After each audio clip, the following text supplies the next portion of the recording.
সেটা হলো বাংলাদেশের মানুষের সামনে বাঙ্গু বুদ্ধিজীবীটা যে আছে, এই বাঙ্গু বুদ্ধিজীবীটাকে চোখে আঙুল দিয়ে এক্সপোজ করার কাজটা ইনকিলাব মঞ্চ একটু হলেও করতে পেরেছে।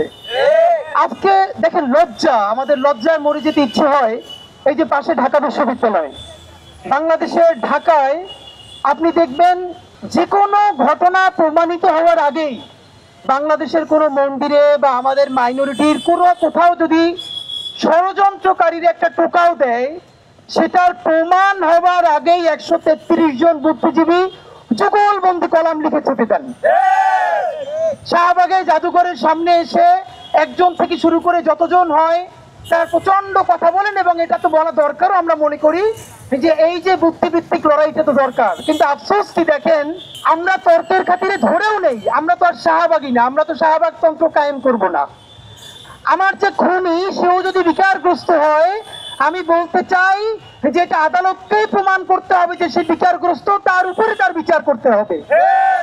এই যে প্রত্যেকটা ঘটনা ঘটার সাথে গত 15-20 বছরে মন্দিরে হামলা, পূজার সময় হামলা বলার চেষ্টা করা হয়েছে, এখানে ধর্মপ্রাণ মুসলমানরা করেছে। আপনারা লিখে রাখেন, একটা মিডিয়াও আজকে বলতে পারবে না হাসিনার আমলে যতগুলো মন্দিরে হামলা করা হয়েছে, পূজার উপাসনালয়ে হামলা করা হয়েছে, বলা হয়েছে ধর্মপ্রাণ মুসলমান আব্দুল গফুর, আব্দুল করিম, আব্দুর রহিম তারা কোরআন শরীফ থেকে এসেছে মন্দিরে গিয়ে। পরবর্তী একটা তদন্ত কমিটিও এইটাকে সত্য বলে প্রমাণ করতে পারে না এবং করেও নাই।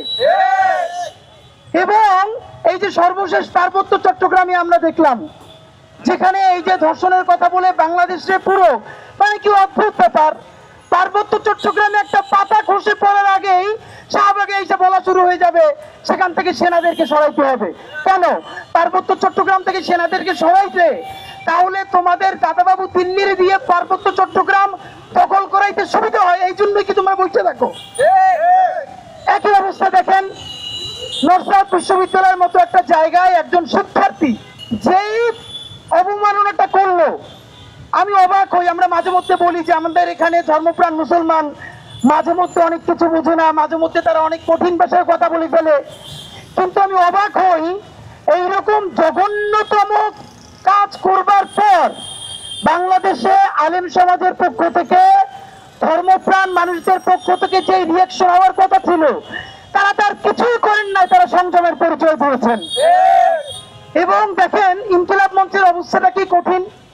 আমরা প্রত্যেকটা এরকম বিপদে আগে আমাদের ধর্মপ্রাণ মুসলমানদের হাতে পায়ে ধরে বলি, ভাই প্লিজ, আলিফ ভাইকে যখন হত্যা করা হয়েছে প্লিজ বলেছি আল্লাহর ওয়াস্তে আপনারা সংযত থাকেন। এইরকম প্রত্যেকটা ঘটনায় বাংলাদেশের মুসলমানদেরকে আমরা সংযত থাকতে বলি। আপনারা বলেন এইরকম সংযত থাকতে থাকতে কোনো একদিন যে তার ধৈর্যের বাঁধ ভেঙে যাবে না, তার নিশ্চয়তা কে দিবে? আমাদের কেউ তো কয়েকদিন পরে মানুষ বিশ্বাস করতে শুরু করবে না। এখন অনেকে বলে থাকেন ধৈর্য ধরা কি শুধু এখানে মুসলমানদেরই কাজ, তাদেরই সমস্ত দায়? আপনাদেরকে একটা উত্তর দিই ভাইয়েরা, হ্যাঁ, এই বাংলাদেশের স্বাধীনতা সার্বভৌমত্ব টিকিয়ে রাখা, এখানে ইসলাম ইনসাফ দ্বীন থাকবে কি থাকবে না, এর সাথে বাংলাদেশের স্বাধীনতা সার্বভৌমত্বের সরাসরি প্রশ্ন জড়িত। বাংলাদেশের স্বাধীনতা সার্বভৌমত্ব অক্ষুণ্ণ থাকলে পরেই এখানে ইসলাম থাকবে, এখানে ইমান থাকবে, এখানে মুসলমান থাকবে। আর যদি এখানে স্বাধীনতা সার্বভৌমত্ব ধ্বংস হয়ে যায়, তাহলে বন্ধুরা আমাদের কাশ্মীর হয়ে যেতে 3 দিনের বেশি সময় লাগবে না। তাই এই রাষ্ট্র টিকিয়ে রাখার দায়িত্ব যেহেতু সব থেকে বড় দায়িত্ব মুসলমানের, সেই পরিবারের বড় ভাই হিসেবে তাকেই সব থেকে ত্যাগটা স্বীকার করতে হবে। আমাদের আর কিছু করার নাই ভাইয়েরা। আমরা যারা পরিবারের বড় সন্তান, আপনারা জানেন ওই পরিবারের অক্ষুণ্ণতা ধরে রাখার জন্য তারাই বারবার ত্যাগ করতে হয়। এখানের মুসলমানরা হইল বাংলাদেশ নামক রাষ্ট্রের সব থেকে গুরুত্বপূর্ণ স্বাধীন সার্বভৌম সন্তান।